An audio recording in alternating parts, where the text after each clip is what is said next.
Hi verse, நம்ம சேனலில் இன்றைக்கி பார்க்க போகிற வீடியோஸ் கோஃபோர் வகை புல்லை பற்றி, அது கால்நடைக்கு எப்படி யூஸ் பண்ணுறாங்க அதை பற்றி பார்க்க போகிறோம். சரிங்களா? நம்ம சேனலில் இது வரைக்கும் சப்ஸ்கிரைப் பண்ணாதவங்க ஒன்று சப்ஸ்கிரைப் பண்ணிவிடுங்க. நாங்கள் போடுற வீடியோஸ் உங்களுக்கு பிடிச்சிருக்கோன்னு நம்புகிறோம். ஸோ பிடிச்சிருந்துன்னா உங்கள் ஃப்ரெண்ட்ஸோளுக்கு ஷேர் பண்ணுங்கள். நீங்களும் லைக் பண்ணுங்கள். மறக்காமல் நம்ம சேனலை சப்ஸ்கிரைப் பண்ணுங்கள். சரிங்களா?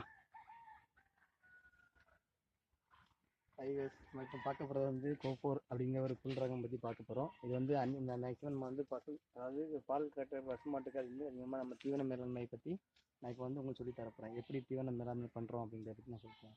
இப்போ இந்த புல் ரகம் நான் இது எங்கே வாங்கினேன் அப்படின்னா, இதோட இது கால்நடை மருத்துவத்தில், அதாவது நம்ம பக்கத்தில் இருக்க வெட்டினரி ஹாஸ்பிட்டலில் தான் இதோட விதை வாங்கியிருக்கேன். அதுக்கப்புறமா கம்பு, அதாவது இதோட குச்சி வாங்கியிருக்கேன்.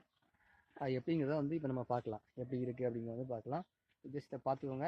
இது எப்படி நம்ம நட போகிறோம், எப்படி பண்ண போகிறோம் அப்படிங்கிறது நான் இப்போ காமிச்சு தரேன். இப்போ நம்ம கோஃபோர் புல் ரகத்தை பற்றி நம்ம பார்க்க போகிறோம். இந்த புல் ரகத்தில் எப்படி நம்ம கட் பண்ணி எப்படி வைக்கிறது அப்படிங்கிறது நான் சொல்லித்தரேன். அதாவது இப்போ இது ஒரு வளர்ச்சி அடைந்த ஒரு புல் ரகம். இது கோஃபோரோட புல் ரகம். இந்த ரகத்தில் நம்ம இப்போ பார்க்குறோன்னா, இந்த இதில் பார்த்துக்கோங்க. இந்த இருக்குல்ல, இந்த கனவுல இந்த அதாவது வேர் விட்ட கனவு நமக்கு சிம்பிளாக இருக்கும். அதாவது இந்த வேர்விட்ட கனவுல நீங்கள் கட் பண்ணிக்கோங்க. எவ்வளோ அளவு வேணும் அப்படிங்கிறது கட் பண்ணிக்கோங்க. இது எல்லா இடத்துலையுமே இது கிடைக்காது. எப்படின்னு சொல்கிறேன்னா, இப்போ நான் வச்சுருக்கேன். இந்த இதில் இப்போ இந்த ஸ்பீச் கொடுக்குறேன். இதோட கட்டிங் பண்ணிக்கிறது நம்ம சொல்லிக்கிறோம். அதாவது நிறைய இடத்துல ஆன்லைனில் கொடுத்துருப்பாங்க. இது எப்படி, அதாவது இந்த புல்லோட கரணை ஒரு கரணை 75 பைசா ஒரு ரூபாய் வரைக்கும் விலைக்கு கொடுப்பாங்க, சேல் பண்ணுவாங்க. அது எப்படின்னா நம்ம பக்கத்துலேயே கிடைக்காது. எந்த இடத்துலையுமே பக்கத்துல நம்ம எதுவுமே எதிர்பார்க்க முடியாது.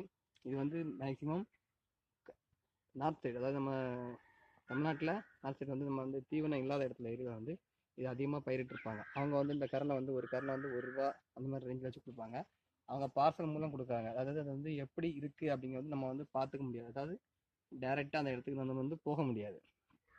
ஏன் அப்படி, எதனால் அப்படின்னா, அவங்க தூரத்தில் இருப்பாங்க. அவங்க பார்சல் போட்டு அவங்க இங்கே வரும்போது அந்த கம்பு நல்லா இருக்குதா அப்படிங்கிறது நம்ம யோசிக்க வேண்டிய விஷயம் தான். ஏன்னா நானாக இருந்தாலுமே ஸ்டார்டிங்கில் இது போடும்போது யோசிக்க தான் செய்வேன். எப்படின்னா, நம்ம வெளியேந்து ஒருத்தர்கிட்ட இப்போ 500 கம்பு வாங்குகிறோம் அப்படின்னா, அந்த 500 கம்புமே தழுக்குதா அப்படிங்கிறது நமக்கு சாத்தியம் கிடையாது.